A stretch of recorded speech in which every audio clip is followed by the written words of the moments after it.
आज हम कंटिन्यू करते हैं chapter number 1 real number exercise 1.1 का question number 4। Give that HCF of 306 and 657 का क्या है। HCF कितना है 9, so we have to find the LCM of 306 and 657। For that हमें पता है कि हमारे पास HCF क्या है 9 है, LCM क्या है क्वेश्चन मार्क। हमारे पास दो नंबर्स क्या हैं, two numbers are 306 and 657। So we know that हमें फॉर्मूला पता है यहाँ पर कि फॉर्मूला क्या होता है। Formula is that LCM into HCF is equals to product of two numbers. तो हमारे पास HCF तो है नहीं, सॉरी HCF तो है, हमारे पास LCM नहीं है, तो LCM को हम एज इट इज़ ही लिख देंगे। HCF क्या है हमारे पास, यहाँ पर HCF हमारे पास 9 है। प्रोडक्ट ऑफ टू नंबर, तो हमारे दो नंबर्स क्या है 306 एंड 657। सो LCM हमें फाइंड करना है, तो इसे हम एज इट इज़ ही लिख देते हैं। और 306 इंटू 657, यहाँ पर ये चीज़ हमारे पास 9 जो है मल्टीप्लिकेशन में है, तो इसको हम कहाँ ले जाते हैं, हम इसको डिनोमिनेटर में ले जाते हैं। अब यहाँ पर हमें कट करना है, 9 1 ज़ा 9, 9 3 ज़ा 27, 3 इसको कैरी दिया तो हो गया 36, 9 4 ज़ा 36। Now we have 34 into 657। जब हम उसको मल्टीप्लाई करेंगे तो हमारा LCM कितना आ जाएगा 2 2 3 3 8। So our final answer will be 2 2 3 3 8। Moving to our next question, question number 5. Check whether skip and can end with the digit 0 for any natural number n. So for the solution हमें यहाँ पर क्या बोला है कि n जो है वो एक नेचुरल नंबर है, तो n हम लिखेंगे given n is a natural number. n एक क्या है हमारे पास एक नेचुरल नंबर है। लेट अस अज्यूम, हम ऐसा अज्यूम करते हैं दैट 6 की पावर n एंड्स विथ 0। दस 6 की पावर n इज़ डिविजिबल होनी चाहिए वो बोथ बाय 2 एंड 5, दोनों से उसको डिविजिबल होना चाहिए। तो हम यदि 6 के प्राइम फैक्टराइजेशन करते हैं, प्राइम फैक्टराइजेशन ऑफ 6 का प्राइम फैक्टराइजेशन क्या होगा यहाँ पर 2 इंटू 3, 2 इंटू 3 होगा। जब हम 6 को स्प्लिट करेंगे तो वो 2 इंटू 3 में स्प्लिट हो जाएगा। दैट मीन्स कि 6 की power n is equals to 2 into 3 की पावर n। यहाँ पर लिखेंगे कि 10 जो प्राइम फैक्टराइजेशन है, द प्राइम फैक्टराइजेशन ऑफ 6 की power n does not contain, इसमें हमारे पास 5 कहीं भी नहीं आया, तो डज नॉट कंटेन 5 नहीं आया। So according to fundamental theorem के अकॉर्डिंग हमारा जो असम्पशन था वो क्या था यहाँ पर रॉन्ग था, एंड आर हमने जो अज्यूम किया था रॉन्ग। सो यहाँ पर हमें बोल सकते हैं कि 6 की power n does not ends with the digit 0. Now moving to our next question.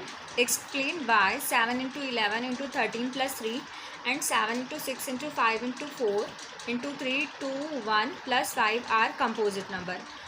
अब composite number बोला है। composite number क्या होते हैं, composite number ऐसे numbers होते हैं जो किसी और नंबर से भी डिवाइड हो जाते हैं अपार्ट फ्रॉम दैट मीन्स कि वो खुद की टेबल में तो आते ही हैं और किसी और नंबर की टेबल में भी आते हैं, आइदर उनसे डिवाइड भी हो जाते हैं।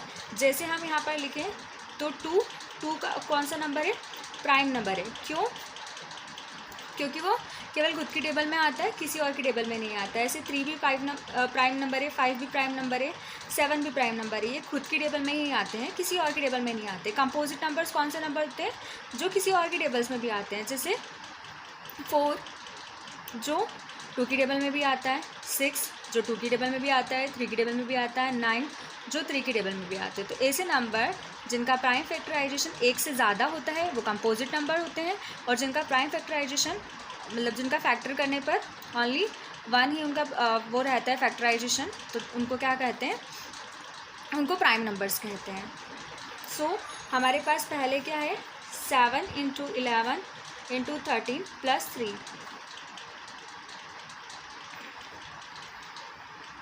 13 + 13 है, सॉरी। सो हम यहाँ पर 13 कॉमन निकालते हैं, हमारे पास क्या होगा, 7 × 11 × 1 + 1। जब हम इसको मल्टीप्लाई करेंगे तो विल गेट 77 + 1, दैट मीन्स कि 78। इसके लास्ट में कैसा नंबर है, 8 है, जो कि इवन है, जो इजीली 2 और अदर्स नंबर से डिवाइड हो जाएगा। तो दैट्स वाई ये जो नंबर है हमारे पास, ये नंबर कैसा है, इट इज़ कंपोजिट नंबर, क्योंकि इसको हम और स्प्लिट कर सकते हैं और ये दूसरे नंबर से भी डिवाइड हो सकता है, मतलब अपनी टेबल के अलावा किसी और टेबल में भी आ सकता है। नाउ इसका ही सेकंड पार्ट जो है, 7 × 6 × 5 × 4 × 3 × 2 × 1 + 5। अब यहाँ पर हम 5 कॉमन निकाल लेते हैं, तो 5 कॉमन निकालने के बाद हमारे पास अंदर क्या बचेगा, 7 × 6 × 4 × 3 × 1 × 1 + 1। देखिए यहाँ पर जो 6 है वो एक कंपोजिट नंबर है, 4 है वो एक कंपोजिट नंबर है। सो यहाँ पर ये कहेंगे कि जो ओवरऑल ये नंबर है ये भी क्या है, it is also a composite number.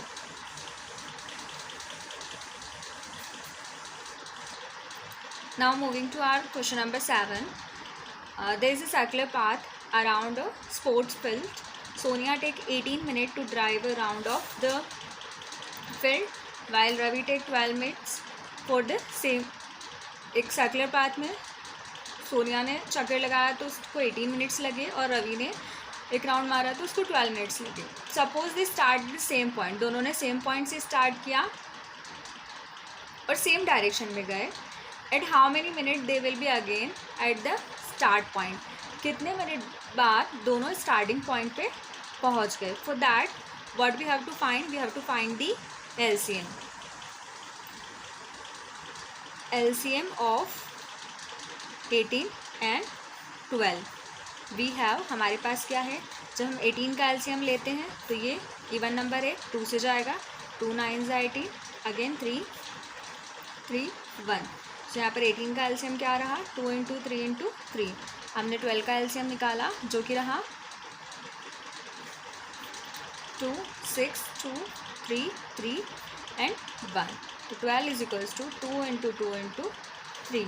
सो यहाँ पर हम LCM फाइंड करेंगे। LCM में हम क्या करते हैं, मैक्सिमम पावर लेते हैं, 2 की पावर 1 3 की पावर 2, यहाँ पर 2 की पावर 2 एंड 3 की पावर 1। तो हम यहाँ पर मैक्सिमम पावर लेंगे 2 की पावर 2 एंड 3 की power 2। So what will we get, 2 × 2 × 3 × 3 4 × 9, that means की 36। तो Sonia and Ravi will meet again at the start point after 36 second. कितने सेकेंड्स के कितने मिनट्स के बाद मिलेंगे, सॉरी कितने मिनट्स के बाद वो स्टार्टिंग पॉइंट पे मिलेंगे, 36 मिनट्स के बाद। Thank you for watching.